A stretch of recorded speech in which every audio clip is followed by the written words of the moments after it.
오늘 하나님의 말씀은 오바댜 1장 3절, 4절 그리고 12절 말씀입니다. 한 절씩 돌아가면서 읽고 12절은 같이 읽도록 하겠습니다. 너의 마음의 교만이 너를 속였도다. 바위 틈에 거주하며 높은 곳에 사는 자여, 내가 마음에 이르기를 누가 능히 나를 끌어내리겠느냐 하니,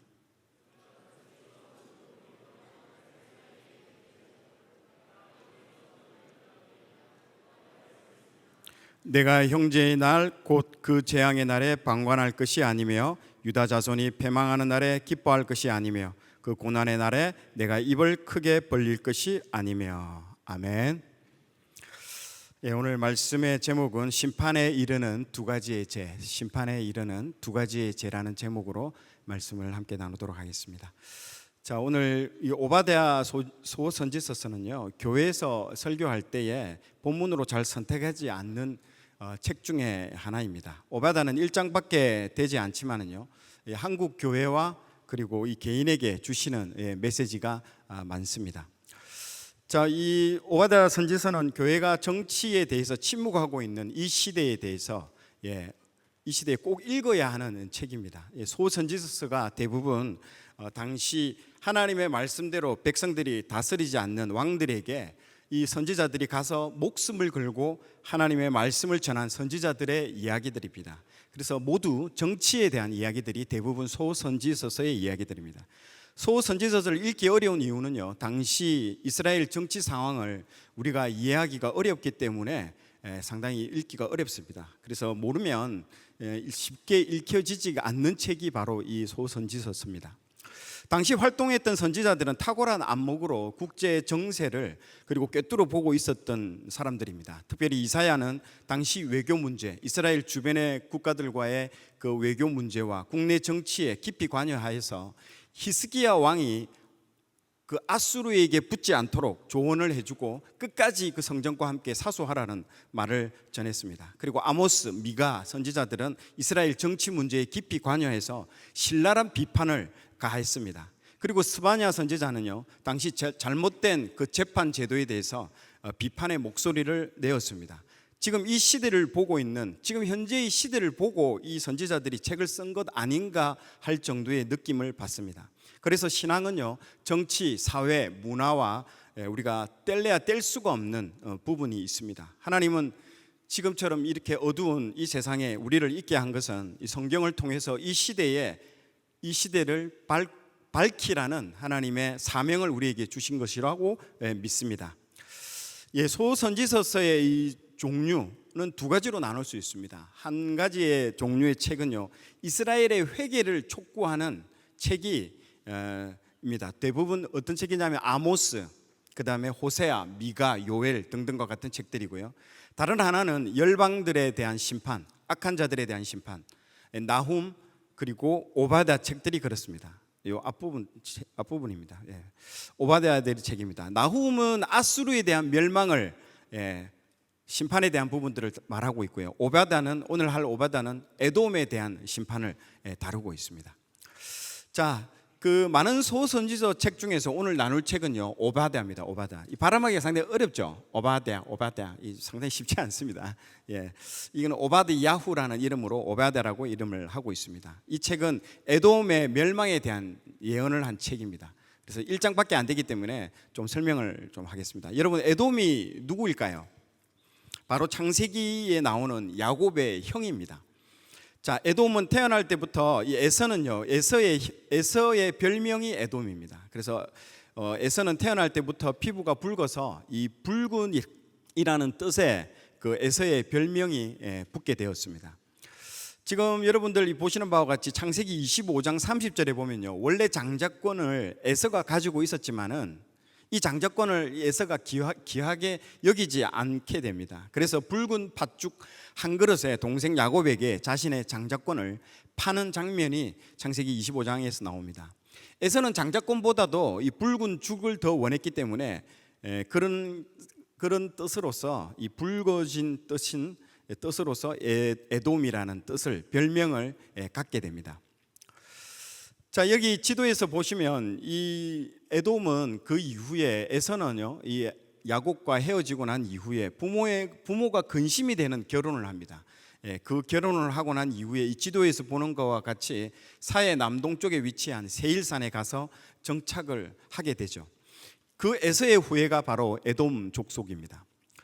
자, 지금 그림에서 나오는 것처럼 이 세일산에서 이제 거주하게 되는데요. 이 세일이라는 뜻이 발음 자체가 털이 많다라는 뜻입니다. 그래서 이 모든 것들이 이 에돔과 에서에 관련된 이야기라고 할 수 있죠. 즉 에돔의 시조는요 에서이고 이스라엘의 시도는 야곱입니다. 혈통적으로 유다와 에돔은요 형제 나라라고 우리가 이야기할 수 있습니다. 그래서 오바댜서에서 하나님은 유다를요 야곱이라고 부르시고 에돔을 에서라고 부르고 계십니다. 그리고 이름을 부를 때마다 너희들은 형제라는 것들을 계속 강조하고 있습니다. 즉 에돔 족속은 성경 곳곳에 야곱의 후예인 이스라엘과 대적자로서 계속 성경 전반적으로 에돔이 이스라엘을 공격하고 괴롭힙니다. 왜 그렇게 원수처럼 지냈을까요? 바로 에돔의 시조인 에서의 장자권을요 이 야곱이 속여가지고 빼앗았기 때문에 이스라엘에 대해서 좋은 감정을 가지고 있을 수가 없는 거죠. 그래서 성경 곳곳에 크고 작은 다툼들이 발생을 합니다. 자, 우리가 알다시피 리브가의 뱃속에서부터 이들은 싸움이 시작됩니다. 지금까지도 영적인 전투들이 이루어지는 것처럼 시작되죠. 또 하나의 중요한 분쟁의 역사가 민수기 20장에 그 첫 장면이 바로 민수기 20장에 딱 등장합니다. 자, 지도를 보시면요, 이 민수기에서 이스라엘 백성들은 38년간의 그 가데스 바냐의 사막에서의 생활을 마치고 이제 가데스 바냐를 출발해서 가나안 땅으로 출발하는 장면이 나옵니다. 이때에 이 왕의 대로로 가기 위해서는 에돔 땅을 반드시 지나가야 됩니다. 그래서 모세는요 에돔 왕에게 사신을 보내서 제발 이 그들의 땅인 이 왕의 대로를 좀 지나가게 해달라고 간청을 하지만, 그런데 에돔 왕은요 이런 지하에 바로 거절을 해버립니다. 안 좋은 감정 때문에 그렇겠죠. 그래서 이 지금 지도에서 보시면 맨 오른쪽에 오렌지색으로 나와 있는 이 선이 이 왕의 대로입니다. 이 킹스웨이라고 하죠. 그래서 주님이 오실 길이라는 말도 되는데요. 그래서 왕의 대로는 상인들이 다니는 도로입니다. 그렇기 때문에 상당히 길이 잘 닦여 있는 도로고 가기에 상당히 수월한 도로입니다. 그런데 이 민수기 20장 17절에 보면 청하건대라고 요청을 합니다. 우리를 그 땅으로 지나가게 해달라고 요청을 해서 사신을 보내지만 에돔 왕은 이런 지하에 거절해버리고 칼을 들고 나와가지고 내가 칼을 들고 막을 거야, 너희들을 막을 거야, 통과하지 못한다라고 위협을 합니다. 그래서 이스라엘은 에돔과 한판 붙기 위해서 하나님께 요구를 했지만요 하나님은 거절을 하죠. 거절을 하고 너희들은 형제 국가이기 때문에 싸워서는 안 된다라고 거절합니다. 그래서 지금 지도에서 보시면 편안한 왕의 대로가 아닌 우회하는 광역길로 이렇게 지나가게 됩니다. 지금 붉은색으로 쭉 올라가다가 밑으로 전혀 예상치 못한 우회하는 도로로 길을 가게 됩니다. 여러분, 이 지금 보고 계시는 이 길은요 사람이 다니는 길이 아닙니다. 다음 장 넘겨보시면 여기가 바로 아라바 사막 계곡이라고 해서 사람이 다닐 수 없는 길로 어쩔 수 없이 에돔 왕의 거절 때문에 저쪽 길로 가게 됩니다. 에돔 왕에게 내가 그 길을 갈 때 물을 사 먹을 수 있고 저쪽을 피해를 주지 않을 테니까 제발 좀 가게 해달라고 했지만 먹혀들지 않았습니다. 그래서 이 사막이 있는 계곡길로 가게 되었기 때문에 얼마나 힘들었을까요? 그래서 사람이 다니는 길이 아니기 때문에 목이 마르고 탔습니다. 그래서 원망이 여기저기서 터져 나옵니다. 너무 힘들다, 짜증난다, 힘들다라고 원망이 터지면서 하나님께서 이때 광야에 불뱀을 보내면서 많은 사람들이 불뱀에 물려서 죽게 되고 또 노뱀을 만들어서 또 구원하게 되려는 그 사건이 원래의 그 원인은 누가 만들어냈느냐? 에돔에 의해서 이 사건들이 일어났다는 것들을 여러분 아셔야 된다는 거죠. 자, 그래서 그리고 이게 첫 번째 사건이고 두 번째 사건은 바벨론에 의해서 멸망이 되는 날입니다. 이 바벨론에 대해서 멸망이 되는 날이 이 결정적으로 이 에돔과 이스라엘의 분쟁이 일어나는 사건들이 여기서 나옵니다. 자, 에돔은 같은 형제 국가였지만은요 이스라엘의 재앙의 날에 이스라엘 사람들이 바벨론을 피해서 도망갈 때 에돔은요 그 환난을 당하고 핍박당하고 죽임을 당하는 그 당시에 에돔이 갑자기 나타나가지고 도망가고 있는 사람은 눈 감아 줄 수 있는데 이스라엘 사람들 저쪽으로 도망갔다고 바벨론 사람들한테 다 일러줍니다. 그리고 그들을 뒤쫓아가 가지고 사로잡아서 인신매매해서 다른 이방 상인들한테 이스라엘 사람들을요, 형제 국가인 자기 형제인 그 이스라엘 사람들을 팔아넘겨 버립니다. 아주 악독한 짓을 이 에돔 사람들이 진행을 합니다. 자, 그래서 하나님은 이런 에돔에 대해서 심판의 메시지를요, 오늘 전하게 됩니다. 그리고 그들의 두 가지 죄, 너희들이 그 두 가지 죄 때문에 너희들이 심판받는다라고 하나님께서는 말씀을 하고 있습니다. 자, 에돔이 가지고 있는 두 가지 죄는요, 첫 번째는 교만, 두 번째는 방관입니다. 자, 우리가 보고 있는 이 교만과 방관이라는 이 두 가지 죄는요, 공통점은 밖으로 드러나지 않는 죄입니다. 내 마음속에 교만한 마음을 품고 있고, 또 이 방관도 뭡니까? 모르는 채하고 무관심하게 되는, 아주 적극적으로 내가 죄를 저지르는 그런 형태의 죄가 아니라는 거죠. 아주 소극적인 죄이기 때문에 우리가 죄라고 여기지도 않는다라는 거죠. 그런데 성경은요, 이 교만과 방관에 대해서 엄중하게 따져 묻고 있습니다. 하나님께서는 죄로서 책망을 한다는 거죠. 자, 먼저 오바댜 1장 9절에 보면 교만에 대해서 지적을 하고 있습니다. 교만은 항상 하나님이 제일 싫어하는 죄이면서 가장 우선시해서 다루는 죄입니다. 아담과 하와가 저기 따먹잖아요. 선악과를 따먹는 게 왜 따먹을까요? 내가 하나님처럼 되겠다는 그런 마음을 가지고 있다는 거죠. 자, 첫 번째로 이 오바댜 1장 9절에 마음의 교만이라는 말로서 말을 하고 있습니다. 자, 그래서 왜 에돔은 이 교만할 수밖에 없는가? 그것은 이 에돔이 가지고 있는 지형적 조건, 이 지리적인 이유 때문에 그런 교만을 가질 수밖에 없습니다. 자, 이 사진은 현재 요르단에 위치하고 있는 에돔이 살고 있던 페트라 성입니다. 여기에 성지순례 아마 가신 분들도 계시겠지만요, 지금 여러분 보고 계시는 이게 바위가 아니고 엄청난 큰 바위 산입니다.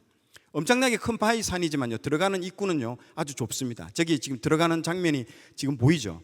3열 종대로 들어갑니다. 그래서 좁은 길이 있기 때문에 저기로 들어가는 모습으로 딱 들어가게 되죠. 자, 좁은 통로를 들어가서 한 2km 정도를 저 좁은 통로로 쭉 들어갑니다. 그러면 2km가 지나서 저기에 페트라 성이, 오른쪽에 보이는 페트라 성이 나옵니다. 그래서 아수르, 바벨론 이런 해외 저기 세계 열강 제국들이 100만 대군을 들고 오더라도 저 좁은 통로로 3열 동대로밖에 들어가지 못합니다. 저 안에서 모두 다 죽임을 당하는 겁니다. 그래서 지형적으로 최고의 조건을 가지고 있습니다. 그래서 요새라고 합니다. 그래서 난공불락의 페트라 성이죠. 견고하고 천하의 요새입니다. 어떠한 군대가 오더라도 저기를 뚫지를 못합니다. 그리고 지리적 요충지라서 통행세를 받습니다.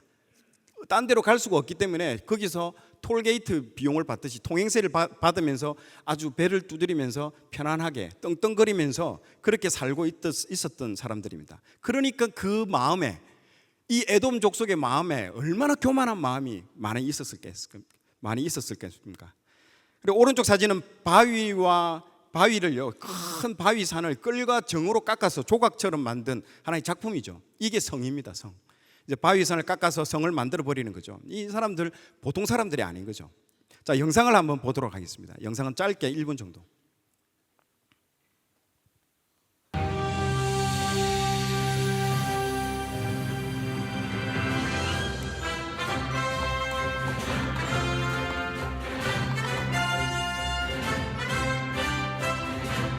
우리가 페트라를 처음 본 건 아마 이때였을 겁니다.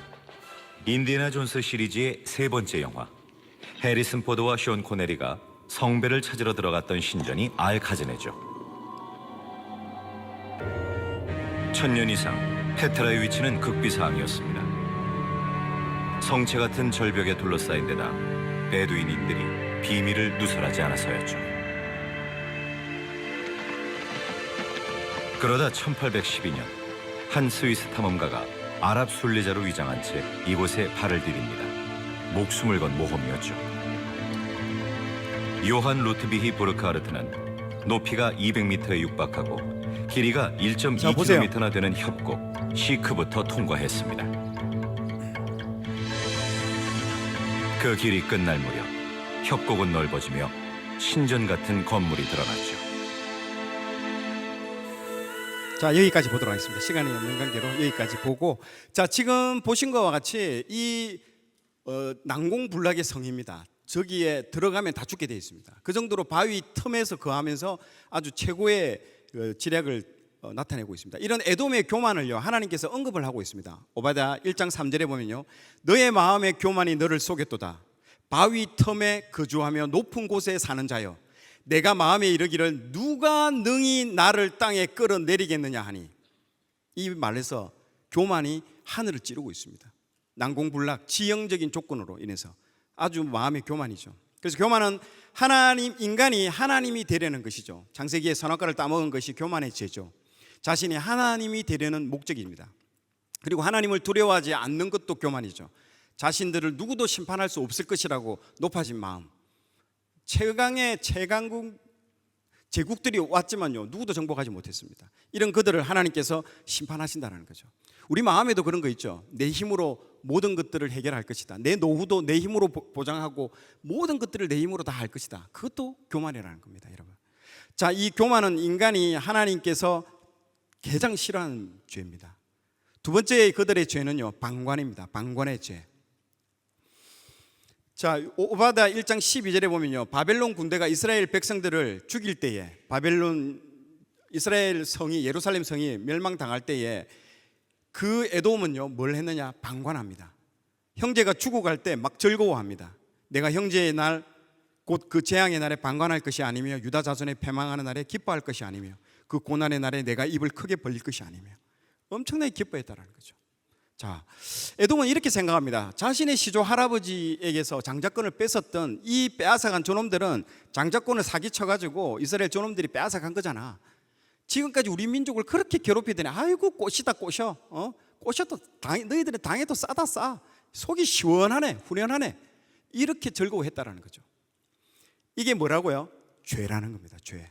그리고 형제가 바벨론을 피해서 도망가는데 잡아서 넘겨주고 막 이렇게 못 본 척하고 방관했던 모든 것들, 바벨론 사람에게 넘겨줬던 이 모든 것들이 죄라는 겁니다. 자, 그래서 여러분, 방관은 다른 사람이 곤란한 일을 당할 때에, 어려운 일을 당할 때, 다음 장요. 예. 어려운 일을 당하고 있을 때에 모른 채 한다는 거죠. 여기서 지나가고 있는데 누가 길에서 폭행을 당하고 있는데 내가 괜히 저 일에 끼어들어서 뭐해 하면서 가버린다는 거죠. 귀찮아서 뭐 너네들 문제는 너네들끼리 알아서 해 하고 가버립니다. 다른 사람이 곤란한 일을 당하고 어려운 일을 당할 때 보호하거나 구출해 주는 행위를 하지 않는다라는 것입니다. 자, 오바댜 1장 11절에서 14절 내용이 길어서 읽지는 않는데요, 보세요. 날이라는 말과 아니며라는 글자가 반복돼서 나옵니다. 자, 이거를 한번 요약해서 제가 말씀드리면요, 다음 장요. 이게 보면 내 형제가 환난을 당하는 날에 멀리 서서 너는 방관하지 말았어야지, 기뻐하지 말았어야지, 형제의 공경을 이용해서 예루살렘을 약탈하지 말았어야지, 도망하는 자들을 공격하지 말았어야지, 은신처를 찾아내어서 피난민들을 원수에게 넘겨주지 말았어야지, 그러지 말았어야지 라는 말씀을 계속 여기서 하고 있습니다. 자, 그래서 그 날이라는 말을요 무려 10번이나 반복하고 아니며 않을 것이며 라는 번역되는 말을요 무려 8번이나 계속 반복합니다. 예루살렘이 환난 당한 그날, 하나님께서 잊을 수 없는 날이에요. 자기 백성이 당하는 그날을요 잊을 수 없고 고통스러운 그날에 에돔이 하나님 백성에게 행한 그 악행들은요 해서는 안 되는 일이라는 거죠. 반복적으로 강조하고 계시다라는 것들을 말해주고 있습니다. 자, 결론입니다. 이 첫 번째로 교만한 자들의 심판을 우리는 볼 수가 있습니다. 여러분, 이 교만한 자는 아까도 얘기한 것처럼 하나님처럼 되려는 자들이죠. 당시에는 에돔이 있다면 지금은요 행정부와 입법부를 장악해서 이제는 사법부까지 먹으려고 하는, 그리고 자신에게 유리한 권력을, 지형을 만들어 가지고 이 자유민주주의를 훼손하려고 하는 자들이 바로 그들인 것이죠. 많은 의석수, 그리고 절대 권력의 힘으로 불의한 방법으로 행하는 자들을, 그런 자들이 교만한 자들인 것입니다. 누구도 자신을 끌어내리지 못할 것이다 라고 생각하고 있죠. 마음속에 그런 생각을 하고 있다는 거죠. 교회를 공격하는 것은요 하나님을 공격하는 것임을 그들은 잘 모르고 있다는 것입니다. 이것이 얼마나 무서운 일인지를 모르고 그 일들을 지금 하고 있습니다. 그러니 교만한 자들은요 자기들의 절대 권력을 끝까지 아마 믿을 것입니다. 그런 그들에게 하나님은 시편과 오바댜 말씀을 통해서 심판을 명하고 계십니다. 같이 한번 읽어보도록 하겠습니다. 시작. 여호와여, 예루살렘이 멸망하던 날을 기억하시고 에돔 자손을 치소서. 그들의 말이 헐어버리라 헐어버리라 그 기초까지 헐어버리라 하였나이다. 예. 이게 지금 에돔의 죄를 탄원합니다. 그러면서 오바댜 1장 4절, 이제 준엄하게 하나님께서 이 교만한 자들을 심판합니다. 시작. 내가 독수리처럼 높이 오르며 별 사이에 깃들일지라도 내가 거기에서 너를 끌어내리리라. 여호와의 말씀이니라. 아멘. 바위 틈에서 그들이 교만하고 누구도 나를 끌어내리지 못할 것이라고 생각하는 교만한 그들의 마음 가운데에 하나님께서는 오바댜 1장 4절의 말씀으로 끌어내릴 것이다, 이렇게 역사하실 줄로 믿습니다. 바위 틈에서 숨어서 교만한 생각을 하고 있는 사람들을 하나님께서 준엄하게 구죽고 있습니다. 두 번째, 방관자의 심판입니다.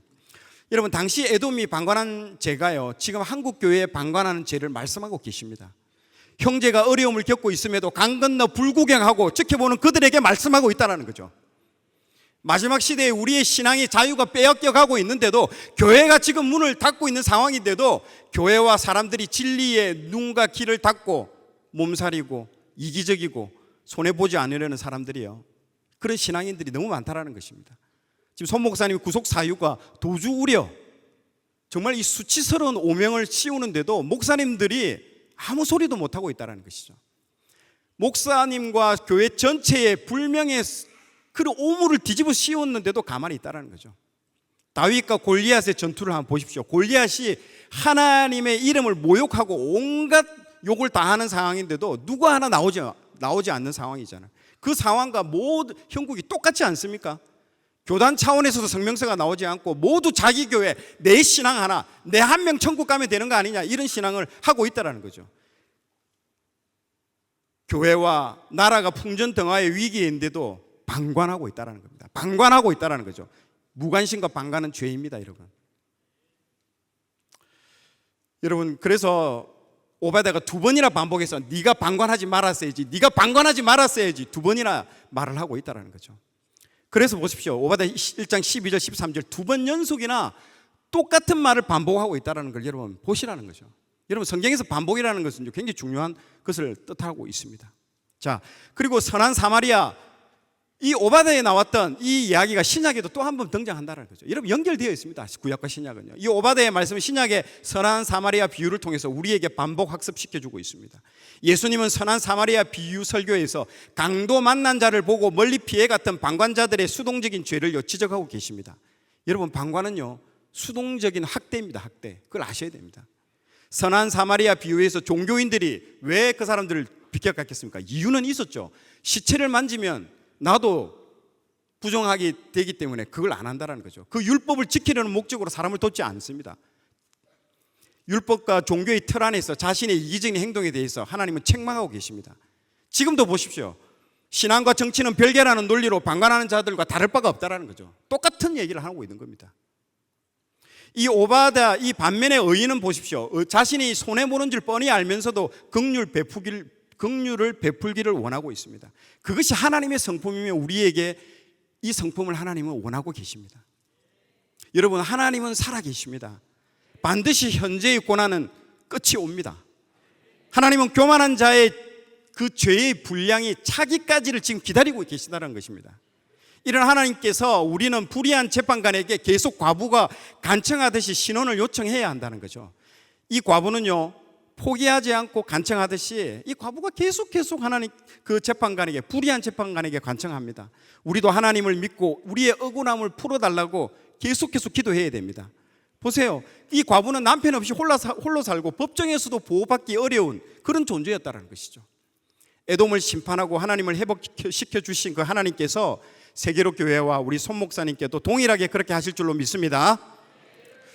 마지막 날에 예수님 왼편에 서게 될 염소들은요 형제의 환난을 멀리서 무심히 방관하는 사람들입니다. 마태복음에서 방관자들의 심판에 대해서 이렇게 기록하고 있죠. 뭐라고 되어 있습니까? 내가 줄일 때에 너희가 먹을 것을 주지 아니하고 목마를 때에 마시게 하지 아니하였고 옥에 갇혔을 때 돌보지 아니하였고 맨 마지막에 그들은 어떻게 된다고요? 영벌에, 의인들은 영생에 들어가리라 하시니라. 그렇게 말씀이 나와 있습니다. 여러분, 그리고 마지막으로 또 다른 방관은 뭘까요? 우리 주변에 아직 예수님 믿지 않고 있는 사람들이 많습니다. 그들이 지옥으로 가는 것을 뻔히 알고도 복음을 전하지 않는 그런 방관자들이 있다라는 것이죠. 나만 천국 가면 되지, 우리 가족만 천국 가면 되지, 이런 이기적인 생각이 한국 교회 전반적으로 지금 흘러넘치고 있습니다. 이제 곧 총력 전도 주간입니다. 우리는 방관자가 되지 말고 복음을 적극적으로 전해야 됩니다. 그럴 때에 하나님께서 우리와 우리 세계로 교회 가운데 우리가 모르는 크고 놀라운 일을 행하실 줄로 믿습니다. 아멘. 찬양하시겠습니다.